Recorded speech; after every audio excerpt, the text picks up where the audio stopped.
All right, we are so excited to be introducing a new show with the Friends of the Redondo Beach Arts. And we actually don't have a name for it yet. So, anybody who's watching, tell us what you think we should call this show. We are going to have a monthly visit with one of our local artists or something in the art community in Redondo Beach. So today we've got Rosine Sorbom as our featured artist. Rosine just joined the Friends of Redondo Beach Arts board as our membership chair. Hey, Rosine. Hi, how are you, Mickey? Thank you so much for being with us today. And we are so excited. I can see you're in the studio. And we're Yeah. so excited to learn about you. I just want to talk a little bit about my background because it's artistic.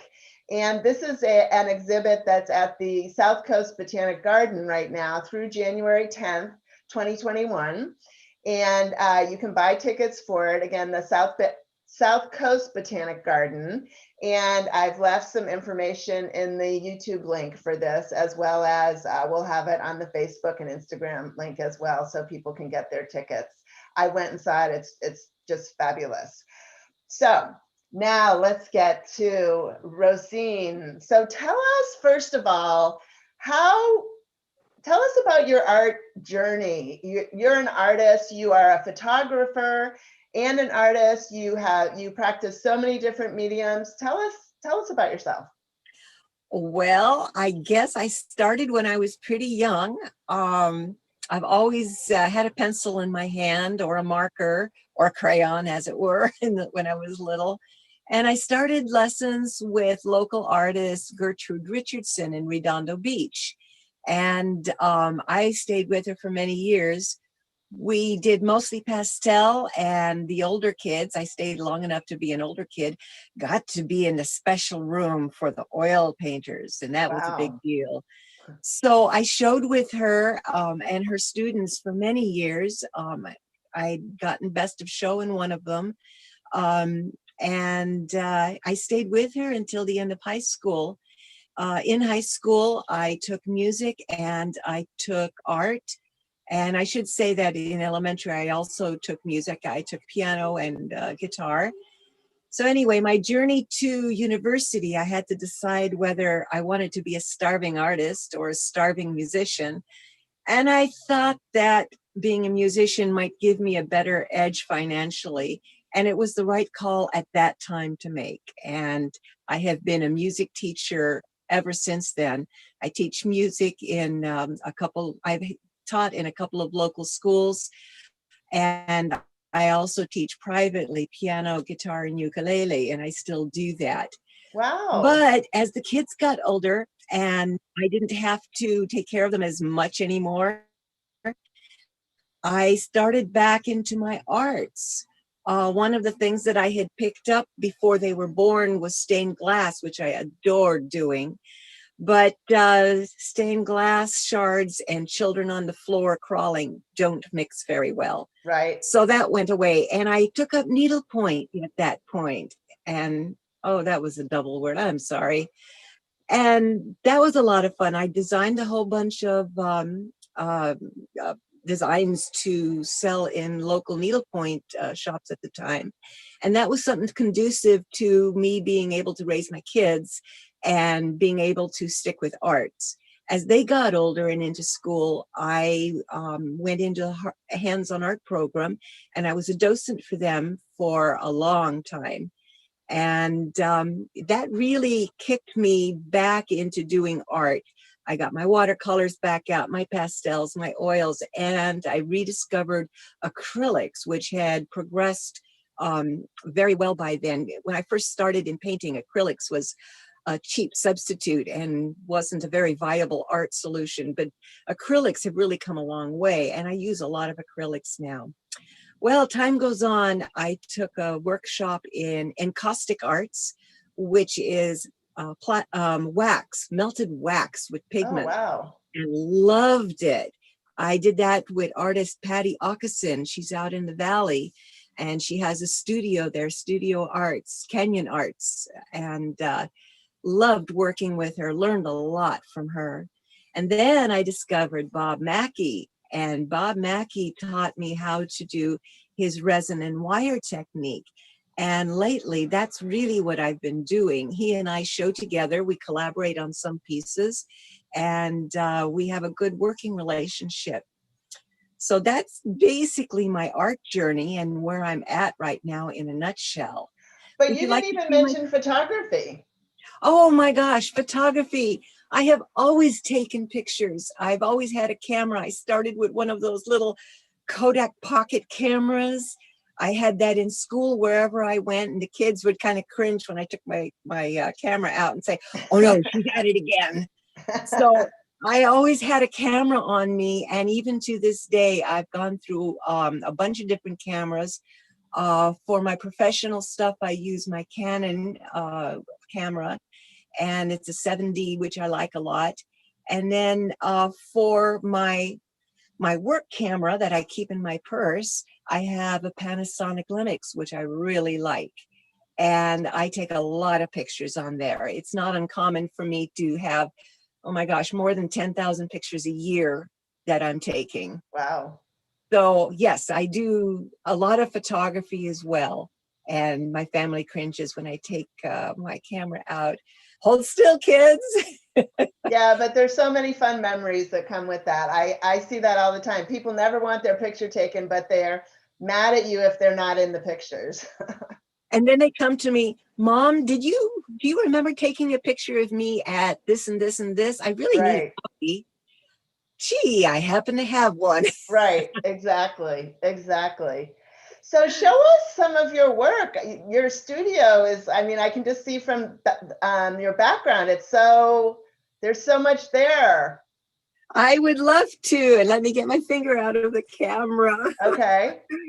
Well, this is an interesting metamorphosis. I started really on my kitchen table going back into my watercolors. And then I acquired a desk in my bedroom, which was a little bit bigger, and I could keep things set up a little bit better. And as two of my three kids have moved out, I acquired one of their rooms. And now I have a real studio. So It's there's just a little bit left from them up there, but most of it is now my studio and my artwork, and I can just play around with whatever I do. You can see a couple of the watercolors in the background. I was Oh working yeah, those with are beautiful. acrylic inks. I'm sorry, alcohol inks. And What does that's been a that lot of mean? fun. Alcohol ink. What does that mean? Alcohol inks is pigment mixed with alcohol, and you can paint with that. And that's an example of it. Those colors are brilliant. Done some more watercolors. These have been fun. I have been using resin and decorating porcelain. Oh And I have a wow. few more that I'll show you in just a moment. Some forays into flow art, or fluid art as they call it, with a tiny little watercolor next to it. What's fluid art? Fluid art is thinning out your paint with different mixtures and pouring the paint onto a substrate. In this case, it's a canvas, but it doesn't have to be a canvas. Many times it's very abstract, but I chose to have one that was a little bit more themed. And this one was one that I tried to control the flow of the paint a little bit more. And as you can see, make it into a Christmas tree. Yeah, it's beautiful. A little watercolor. This is actually encaustic, and it was part of a monoprint series that I did. Wow, This look at is that. one of the porcelain pieces. So that's resin? That's resin, yes. Wow. Resin with pigments. And this is a little cake platter that I Oh created. my gosh, I love that. And this is combining the wires and resins that I've been doing before with Bob Mackie and just applying it to a different medium. Photography. This one was kind of a mixed media. That little Christmas tree, that was a lot of fun. There's my jellyfish. I have one of your There's a jellyfish at home. Now I that love is part that. of the resin art. Right next to it is an example in flow art, or fluid art as they call it. Oh, okay, okay. Those are beautiful. And more of the resin art. And he glows in the dark. I love him. Oh, really? Ornaments. This is Wow. one of one of the resin arts with wire. So can you And put lots your of hand, can you put your hand near that so we can tell how big it is? Sure, just a moment. See if I don't, okay, okay. So it's not huge, but it's bigger than some of the other pieces. Got it. Yeah. I also created 2 books with my photography. One of them, remember that they were decorating all of the lifeguard towers? Yes, This is yes. from San Pedro to Redondo Beach. Wow. So San Pedro, Torrance, and Redondo. And then I also did another series of abstract photography. Wow. And I called it Beneath the Surface. And these are examples That of is what they look like. phenomenal.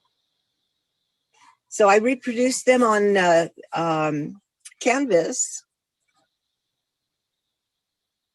And I really love this. This was so much fun. Oh, it's so beautiful. Okay, a little bit more. Now, this is a piece by Bob Mackey. Wow, look at that. Look at all that detail. Wow. This one is big. This one is 4 foot wide and 12 inches high. Is it heavy? Not terribly. Okay. It's a couple of pounds. Oh, okay. Not like stained glass. It looks like I it's, must show you. Art show. yay. Going to be having an art show next weekend, the 19th of December.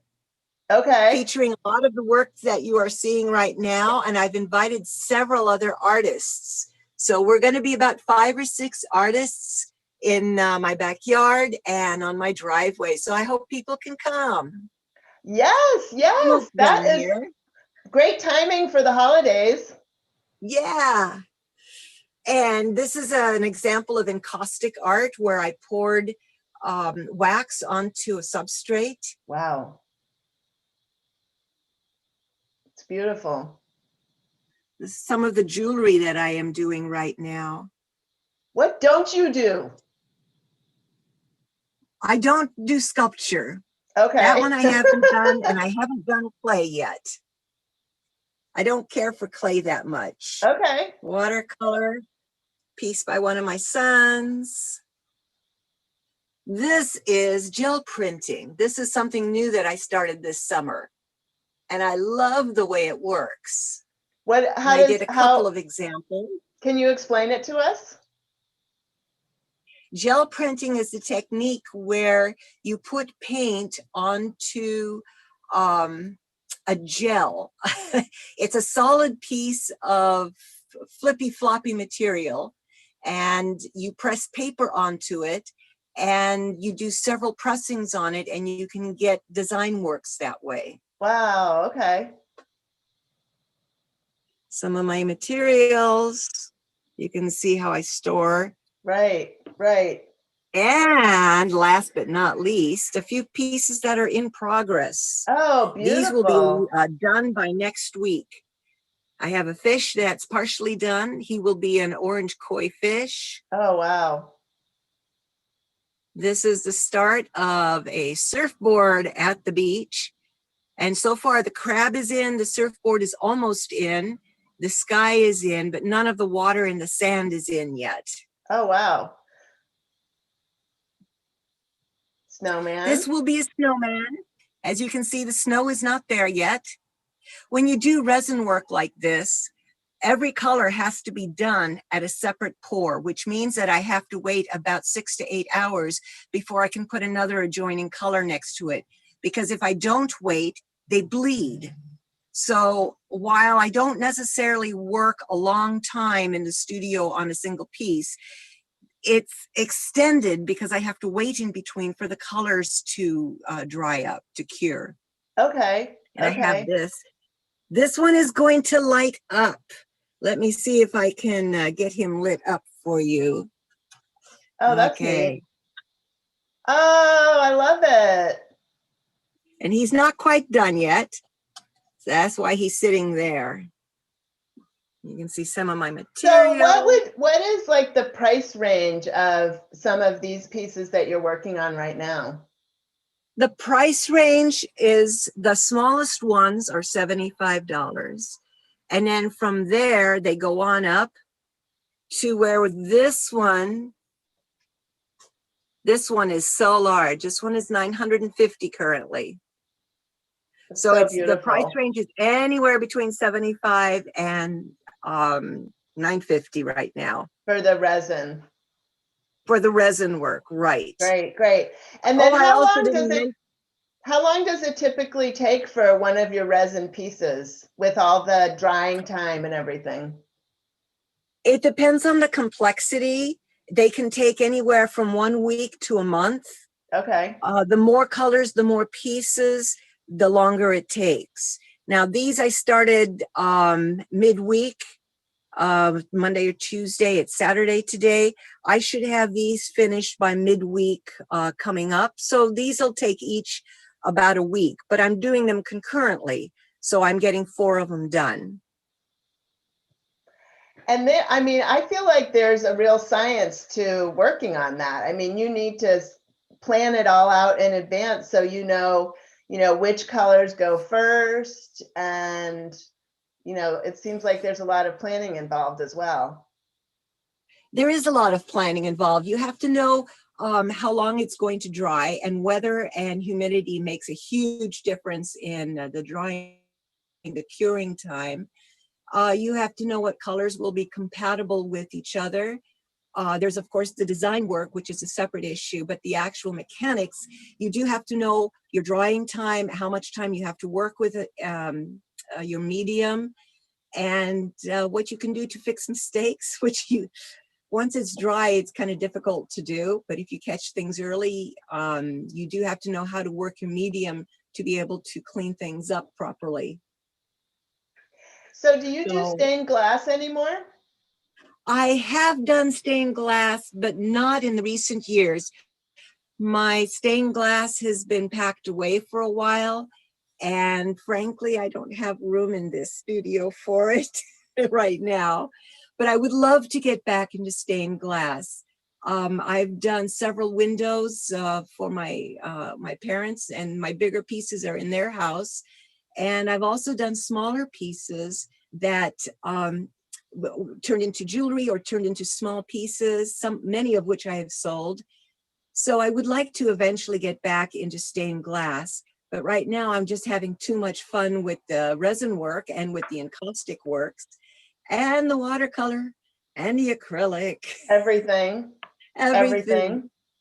Yeah. And you also are a member of the Redondo Beach arts group, right? Yes, I am a member of the Redondo Beach art group. I started with them about 10 or 11 years ago. And through the course of my membership, I have also become a board member. I have been membership chairman for several years, and I am currently the president of the Redondo Beach art group. Now, we've been kind of on sabbatical right now because of the way the situation is with COVID and so forth. Right. But I hope that when we can get back to meetings, that we'll be able to start up strong again. We have a really fun group. It's a group of very diverse artists, and we all get together. We very often have a demonstration of another artist with a different medium, or somebody else talking about their arts, or what they're doing in the community with their art. It's always art related.